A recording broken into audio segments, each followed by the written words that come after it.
Nigeria's government has approved a significant pay hike for roughly 250,000 military personnel, aiming to bolster morale as troops remain locked in intense battles against armed groups and kidnapping rings nationwide.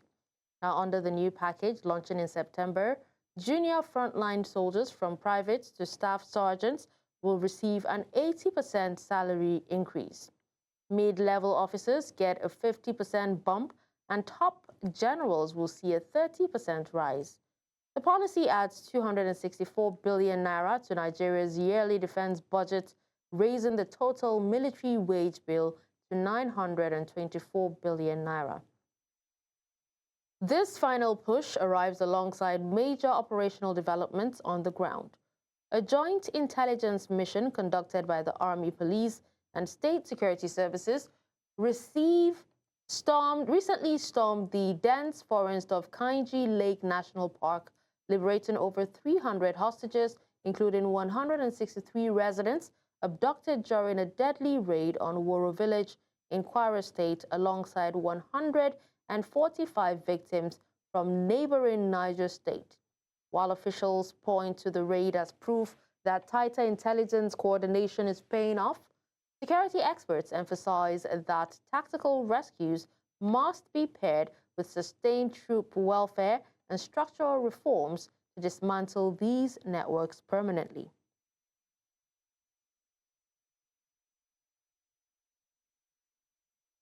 Well, joining us to speak on this, we have Dr. Nwachukwu Anakweneze.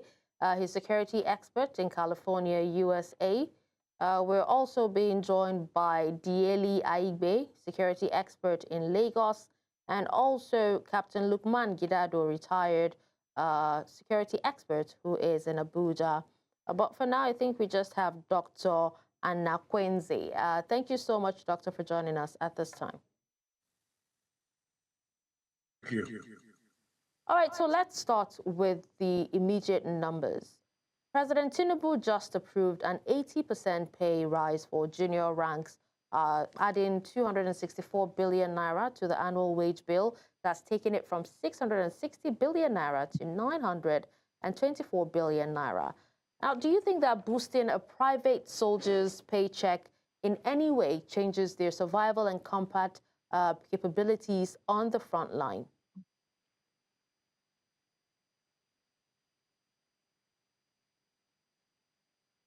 Is that for me? Yes, Dr. Anakweneze, please go ahead.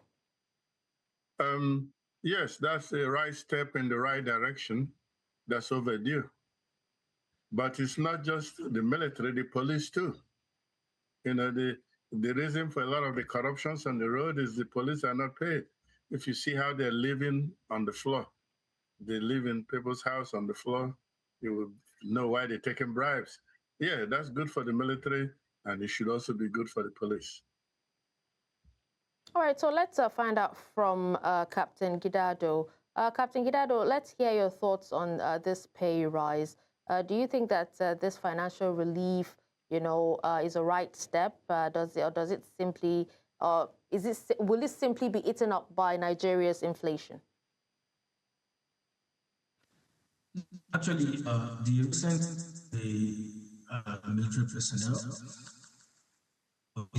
investment in the national security, when those that are saddled with the responsibility to safeguard the territorial integrity of Nigeria. All right, we seem to have network and audio issues with Captain Gidado, but we'll try to fix that and get him back. Let me come back to Dr. Anakweneze. Now, Dr. Anakweneze, just hours after this particular pay rise announcement, the Joint Security Forces rescued 308 hostages from the Kainji Lake National Park forest. Now, can you walk us through the tactical significance of this operation? I mean, how were intelligence assets from the DSS, police, and army able to locate and extract over 300 people at once without triggering, any mass casualty scenario? Yeah, like I said, it's the right step in the right direction. It lifts the morale, and it makes you take more risk. they should also add insurance in case you are killed. There should be a package for the wife and the children. In addition to just pay raise, you should have them insured. So if something happens to them, they know their wife and children will be taken care of. In addition to that, they're able to do it. Nigerian people are able to do it. It's just they are demoralized. They are demoralized. And my emphasis, the military is fine, the police is fine, but the main thing is local vigilantes. You have to defend your state starting from your house, your village, not waiting for the federal police and the army to come from Abuja. So it's a step in the right direction, but you need to take it down to the lowest level, the village who will start fighting those vandals and bandits. So, but then, looking at the Woro attack, in Kwara State, where we actually heard that 163 people or 163 of these victims were seized back in February. Residents actually report that over 165 villagers were also killed when jihadists raided after, locals ignored their preaching demands. That was after they sent letters, warning them that they would be coming and warning them to, change and follow their particular, religion. Now, why did it take 6 months to launch a decisive extraction, in a known haven like Kainji National Park? The Nigerian problem generally has been due to corruption in the government and inefficiency. The people with the best mind are not in the decision-making position. But eventually they did it. But it could have been done earlier. For me, like I told you, I prefer defense from the lowest level. In America here, if you go to somebody's house try to enter there, they will take you down. Every family is equipped to defend themselves, and it's legal. And then village should be equipped themselves. Where I come from, my people are well prepared. The bandits, they go to where they know you're weak. If they know you're strong, they are not going to come to you. Like where I come from, in Anambra, my people are very well equipped, and we go through the bush every day. Whether anybody's there or not, we pay our people. The vigilantes, we pay them like 45,000, 50,000. It's a job. Every morning they go through the bush looking for problems. You don't just wait until they kidnap you and then you start complaining, you start talking. It's not going to work. You can't wait for police to come from Abuja or military. You need to have people prepared, drilled every day at the lowest level. If they know you are strong, they're not going to come to you. They will go to a weak person. They will go to a weak man. They're not going to go to a strong man. So it's good, but we need to take it down to the lowest level, train everybody in the villages, equip them to protect their villages. They are the one that are more motivated than the police and the army. The army and police is fine to support, but we shouldn't be depending on them. The reason why I actually asked that question is because, we know that Kainji National Park is quite dense, and we know that these terrorists, most times, when they hear word that, their victims are coming to be rescued, they move from one part, to another within their vicinity. And then we know that in most cases, they do not, there was nothing said about, they said they were being rescued, but we didn't hear any word about the number of terrorists that were killed. There was nothing about ransom being paid. So, and, the rest that are the victims, the remaining victims that are unaccounted for, are said to have joined, the bandits, in their fight. So, what really transpired? Have you thought about it? What really happened, for these over 100 villages to be released? What went down? I would not support ransom being paid. Ransom could have been paid, but the people who were captured that committed it, for me, they should not be allowed to go.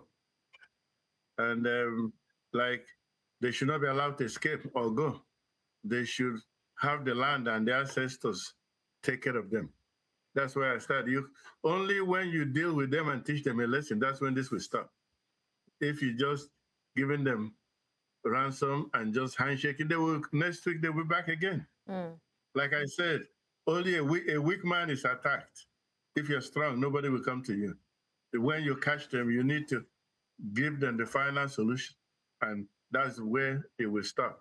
These problems can be solved. You need to have strong leaders that have serious direction, and this can stop in Nigeria. All right, so let's find out from Captain Gidado. I hear that we have him now. Let's find out from you your thoughts on the pay raise for soldiers and also the release or the rescue of these kidnapped victims. Please go ahead.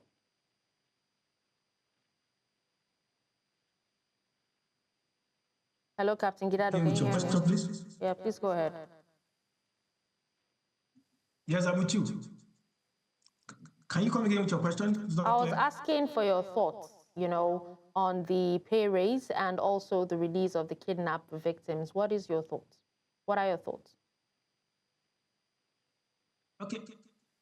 Regarding the pay rise for the military personnel, for me, it is a huge strategic investment in our national security, and it shows that the government is appreciating the efforts of those who are carrying out the Herculean task of protecting the territorial integrity of our dear country. And as a matter of fact, those saddled with such Herculean tasks, if they are able to ease off some level of financial pressure, it will go a long way towards them, staying focused, more committed and dedicated to the challenging task of providing security of lives and property. And I equally want to subscribe to the idea, the notion by the initial speaker that it should not stop at the level of the military. There's need to, to also transcend that similar gesture to the Nigerian police officers, the DSS, and other security agencies, because the task of safeguarding lives and property in Nigeria is not the task of only one agency, it's the task of the police, the armed forces, the DSS, and other security agencies. And regarding the rescue operation that was conducted where people from Woro in Kayama local government area of Kwara State were rescued and part of Niger State, is a huge relief because many families have been thrown into sadness, sorrow. And for now, I think there will be some level of relief, and it's a huge step towards improving the security architecture of Nigeria as a country. But it should not stop at that. The rescue operation should not stop at that. That is a tactical success. But how do we achieve a more strategic success? Should now be what we should focus on as a country. How do we prevent kidnapping? And Nigerians should be interested in seeing a speedy prosecution of offenders. Before now, some Ansari terrorist commanders that were arrested, that the court granted life in prison, is a good thing to know that the DSS appealed that judgment that that is too soft. When people have killed innocent Nigerians, killed our security agencies, and you are giving them life imprisonment, I think it does not match the level of offense they have committed. If you've killed people, I think a similar gesture should be rendered to you, not to be giving them such a very, very soft sentence of a life imprisonment. So Nigeria should not rest on its oars. There should be continuous investment in all the security agencies, and also judicial reform towards ensuring that whosoever that have killed should also face similar gesture. I think with that, we can have a considerable improvement in our security architecture. But then, still on you, community leaders from this Kayama community reports that while 163 villagers were rescued, 13 people remain unaccounted for. So what does military protocol look like, especially when hostages are left behind during a high-risk forest clearance operation? Thank you for staying with us. Now we're still discussing the salary increase for soldiers and also the rescue operation that happened where the military actually rescued 163 members of Woro community in Kwara State. And we still have our guests with us. We still have Dr. Anakweneze and Captain Gidado still with us. Thank you for staying with us, gentlemen. So I was actually asking Captain Gidado a question before we went on a break about what it means for, hostages to be left behind during a clearance operation, because we're told that 13 people actually remain unaccounted for. I don't know if you can actually hear me loud and clear now, Captain Gidado. Yes, I can hear you clearly. Please I can go hear ahead. you clearly. Okay, so the assertion that hostages are left behind, I think that is a correct, that is a wrong representation of facts. You know, many a times you don't expect the military, the police, and other security agencies to come and present the details of a combat operation, because they have very, very national security concern, and you don't expect them to come and make public the methods and how the operation was conducted towards ensuring the rescue of these kidnapped victims. So nobody can categorically say what transpired. So the assertion is, for me, I feel is not correct, because combat operation involves a lot of complexities, a lot of dynamics that, coming on here to say we not speak well for our national security posture. But what I would say is that I strongly believe that those 13 that have remained unaccounted for, I can state for fact that efforts are currently ongoing. These are intelligence-driven operations that even these rescue victims, the security agencies did not come out to even tell anybody that this is what they were doing. So let us continue to believe in them. Let us give them our support and remain hopeful that those that have remained unaccounted for, in no time, they will also be rescued and be reunited with their families. So let's come back to Dr. Anakweneze. The government structure actually scales the race inversely. They give 80% to frontline infantry, and 30% to generals. So the frontline infantry are actually getting a higher percentage compared to the generals. So do you think that this pay distribution is strong enough to curb internal corruption and the diversion of operational funds that, historically leaked out at the command level? Yeah, the distribution is proper, because the low-level military have been paid extremely poor, and they are the one that's going there to face someone with bullets and guns. So the distribution is fine. I don't have any problem with that at all, but I said it should be extended to the police and other security agencies. They're all fighting the same battle. And I told you earlier, such fight, depending on police, DSS, you're not going to win. You need to bring it down to the lowest level of the villages. You need to train every village to protect themselves. You need to train the school, secondary school, train them in civil defense. They are the first to be attacked, not you in Abuja. Train the schools, train the villages, equip them so that they can match the bandits and the terrorists. The bandits and the terrorists are not braver than the people at the villages. I'm telling you because I know. You need to, if you want to win a fight, you have to start from the lowest level. The police and the army and DSS can come to support what the villagers are doing. If they know you are strong, they are not going to come. And if they come, the villages will deal with them and none of them will escape. Like I told you, no, I don't believe in ransom and I don't believe in all this going to court for 10 years. The matter should be settled there and there. Where you violated, when you violate the land should take care of you. The land should eat you. So this problem can be solved. It's not a serious problem. You just have to train the people to fight back. All right. Captain Gidado, let's hear your own thoughts about the pay structure. Infantry receiving 80% and generals 30%. Is this fair? And will it curb corruption? I think the notion that the infantry is taking the larger percent, I think, let me quickly correct that. The infantry is just a corps. in the military. It's just a corps in the Nigerian Army. So we have engineers, we have armor, we have intelligence, we have engineers and other corps.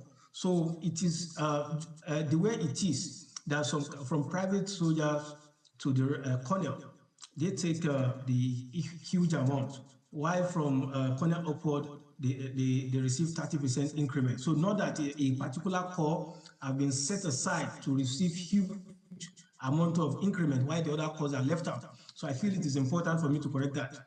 So the section or the crop of personnel that have been set aside to, for the higher increment in terms of the percentage, these are the people that actually goes out to see the enemy eyeball to eyeball.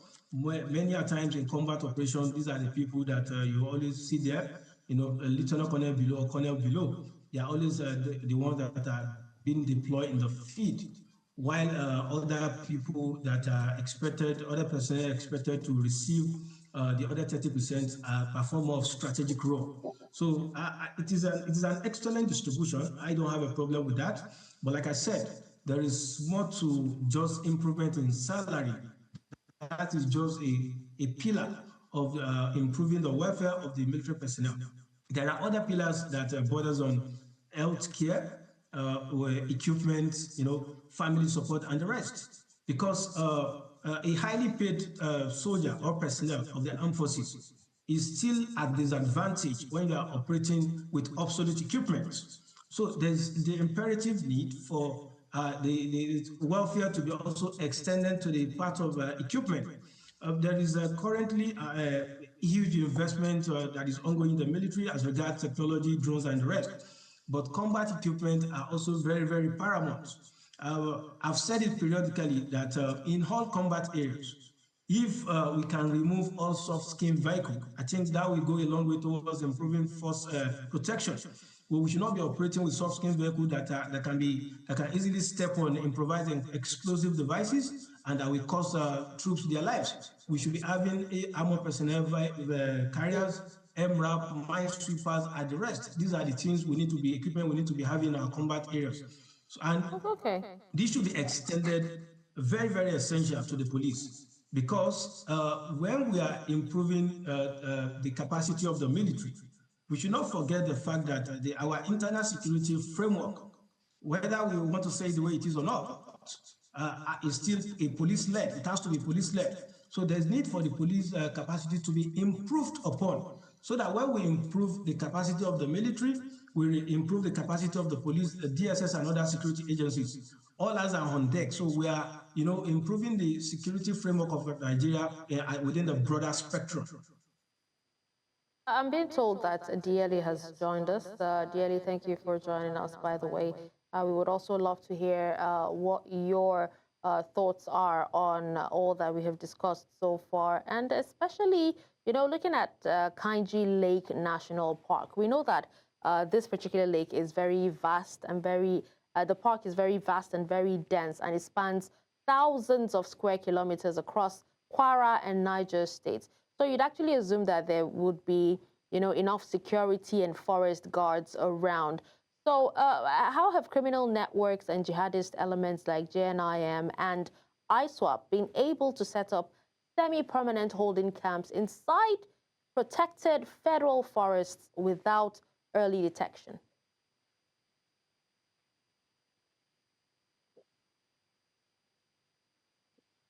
Diyeli, can you hear me? Okay, that question meant for me. Sorry, it was cracky.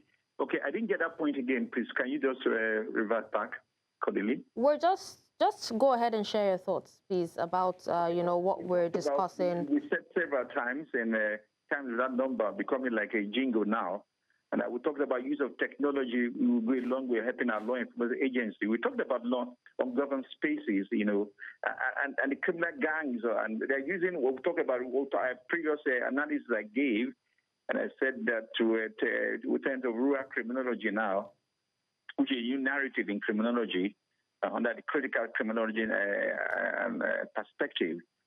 So the criminal gangs are looking at this vulnerability, and because of lack of technology, we talked about that our police and law enforcement have been strained, and being in the military, they were not supposed to even be coming to this insurgency. if our police force or law enforcement agencies are very top-notch in their jobs. And we talked about lack of interagency collaboration. With DSS, and DSS and the other aspects of it to come together to form that intelligent gathering. But I think that there's a lot of competition between them, and that's why the criminal gangs are taking of this vulnerability or this weakness within our security sector reform to cause havoc and create fear in the minds of the people. And you can see the audacious act of this terror group now. And they use technology because they have these allegiance with ICE, and they get that technology into our borderline security, very porous, our borderline management. But within the Lake Chad Basin and within the Niger Republic, our borderline is very, very porous. So you can see they have this technology aiding them because they will not want to hit an attack and fail. So they tend to be precise and in their attack, and you can see they're getting away with it. And you could see that when this kidnapping happens, they go through. They don't just disappear. They go through the routes. So we use the technology. They go through it without being hindered. I don't know if you recall Toshima, if you remember when the president visited Benue State, he was even amazed. No one has been caught. No one has been arrested. No one has been prosecuted. The president was addressing the Benue killing that you could recall then. And when he was the service chief, the former chief of defense staff, Christopher Musa the president was amazed too. He was surprised that nobody has been caught, nobody has been arrested, nobody has been prosecuted. And this is what they're not spirits. They're not. They're human beings too. So we talk about security architecture need to be revigorated. And the president did promise in his inauguration that he did that. That he's going to do that. But he has been so amazed that he has not really done keep to that promise which he did when he came into power 2023 in his inauguration, when he talked about something that is gone. And he made those commitments to Nigerians that are going to do that. A forest guard, within the forest to smoke out the forest, but has not been put to effective use, So we'll talk of agency collaboration to go along with helping out. But they are strained, Hiroshima. They are strained. There's battle fatigue now. They're tired. Where do they want to face? Is it banditry? Is it insurgency? Is it kidnapping? These are human beings. They have families too. We need to go back to address. So it's so sad. So technology will go along with helping us. And there'll be a lot of budgeting. We're just spending money upon money, but we're not seeing the effect of it. And the criminal gangs are well organized, are intelligent people, they're smart people. They know that there's weakness, the vulnerability. Government is very sincere. Because of leadership we have this part of the world, ability to turn attention to action is dismal. Hello? Yeah. The intention has been very dismal. So they're catching to that. Our leaders are those rhetorics. They just speak, no action, And they're catching to this vulnerability to cause havoc and fear and exploit the vulnerability to make money out of it. It's an organized crime. And we look at the headings of what we're trying to analyze about the incentive for this law enforcement agency, how much are being paid. The problem is going to do that, increase the salaries. You can imagine our law enforcement who are protecting our leaders. The leaders are cashing out, making big money. The Senate president, how much the Senate president ends. But you're giving those people that carry arms to protect you are not being paid. In Nigeria, there's this psyche. I don't think Nigeria is a normal country. It can't happen in an advanced country when people that you are giving arms to protect you are not well paid, but you are making money. You wanted to. You think it's so disheartening and so sad that this part of the world, Nigeria, would tend to be able to lead the way in Africa. But some leaders are enjoying this kind of system. When that's why you can see they are reluctant. Most of the I've gotten. There's some of the agencies are being paid with this kidnapping. Who pay you? How much are they paying you? Who said to you, turn the blind eye to it? All right. Now, speaking of these agencies, I would like to pass the next question to Dr. Anakweneze. We repeatedly hear officials praise improved, agency coordination between the NSA, the DSS, and the armed forces. And he did talk about, interagency collaboration.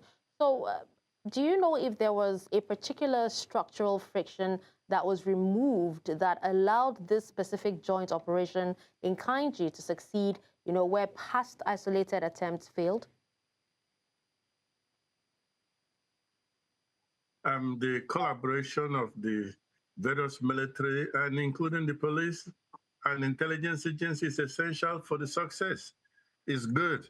But it needs to be continued, and they need to be motivated to be able to carry the fight to them. I feel that this is a winnable fight. like I told you, and I told you what I would do. I wouldn't base my fighting from Abuja. I will use Abuja to back up the locals. Every village in Nigeria should be well equipped and trained to defend themselves, not to attack other people. So the coordination of the military is good, and with the police, all of them should work together with intelligence. And this is a winnable fight. Nobody should come to Nigeria and imposing their religion on someone else. Choosing religion should be based on choice of what you want. No one can come and tell you you have to convert or we'll kill you. If somebody wants to come and force us to change our religion, we will have to stop them. And stopping them is what I'm talking about. Okay. So coming back to Captain Gidado, now the Senate Committee on Defense called this pay increase a strategic investment. But as an analyst, where is the operational bottleneck right now? Is it troops' willingness to fight, or is it a lack of modern night vision optics, real-time satellite intelligence, and aerial strike capacity? As you say, why the increment in the salary of the troops is very, very important. I said it earlier that that is just a pillar on the broader spectrum of what we can call welfare. Part of the welfare that needs to also be considered has to do with modern equipment. And I said it that a well-paid soldier operating with obsolete equipment will always be at disadvantage. So other welfares that needs to be looked into has to do with equipment, the healthcare. What is the the status of taking care of wounded soldiers in combat? That is very, very important, because you cannot combat environment cannot be predicted. Anything can happen. Healthcare during combat, healthcare for those who have sustained injuries while in combat is also very, very important. It's part of welfare. Family support is part of welfare. Being able to call maybe when you are under attack and you are able to call the Air Force to come for your support is also part of welfare. There's all these factors put together improve the capacity of being able to decimate the terrorist network. So welfare is very, very broad. And another important aspect not to be overlooked has to do with support of the families and the children of the military personnel. It's also part of welfare. When you know your family is secured, your family is well taken care of, it enhances your capacity, to be able to fight well for your country. So welfare is a very holistic thing, which the increment in salary is just one of the pillars. Other pillars should not be left out. We need to be operating more with modern combat equipment and combat enablers. These are the drivers that will further motivate the armed forces of Nigeria. So that is my take on that. Okay, so coming to Diyeli, if you can hear me now, local leaders in this Kayama and other communities, by the way, ravaged by banditry, are pleading for a permanent army battalion base in their local governments to prevent terrorists from returning. So, is static troop deployment across hundreds of rural local government areas logistically sustainable for the Nigerian army? It's not sustainable. Why is that? We talked about Tashima. We talked about 250 million Nigerians, and how many military officers that rank and file do you have? I don't think it's up to 1 million, presumably, or up to 500,000. So why would one with one particular community they be meeting those demands? I know they're acting on fears, and probably it will come see that it's not about having the military on ground. You can see the audacious out of the terror group. They can smoke out the military out and to strain our local agency. In short, our level is already strained already. There's battle fatigue, and another military psychology, the battle fatigue, they're strained. So deploying as a local school technology or a local way of security. I know you're trying to look at visibility to create fear, but you can see these terror groups are very audacious. They even attack military installations, the military barracks. So is it why you not put military on ground? to create that presence there and think they will not come and attack, you know. And it to strain more and a lot of resources involved. I've made a comment. It's not about military approach alone. We will talk about agency, one of the national plan of 2017 of talking about resilience and community engagement, which is very critical. You know, that involving communities engagement to be involved in this, like the other my colleague said, involving communities in order to defend themselves. You know, have 4 able men who are able to do that. To just train them, prepare them, like what Danjuma said, prepare yourself to defend yourself. You know, and in law, when you defend yourself, there's no crime in that. You know, trying to defend yourself. You know, so I think that if every community in Nigeria decides to want a military base, and then maybe the operation will never allow that because then they will be under threats too. You know, so the community asking for that is not visible. I think they should just be trained, prepare themselves, and if they can add technology to help them, because how many military discipline officer or personnel do you want to deploy in every nook and cranny of the country? There's security everywhere in the country. So you can see there'll be not enough people, the officers or military men, to do that. And the primary objective of the military is not to provide security, is for external aggression, not for internal security. And so that's what the role of the police. That's what involved in other stakeholder engagement, community engagement, you know, and deconstruct the minds and using of the clergies.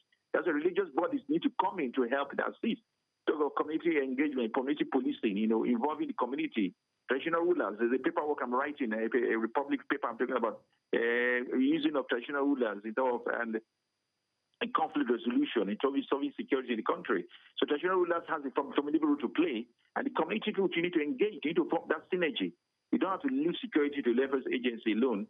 You know, so I think that approach will not really work. It's not sustainable, and it will lead in terms of logistics and operations. It will cost the military. Who will fund the how will they be feeding? Because this military men have to be in better of mind, you know. They're even more vulnerable to be attacked, you know.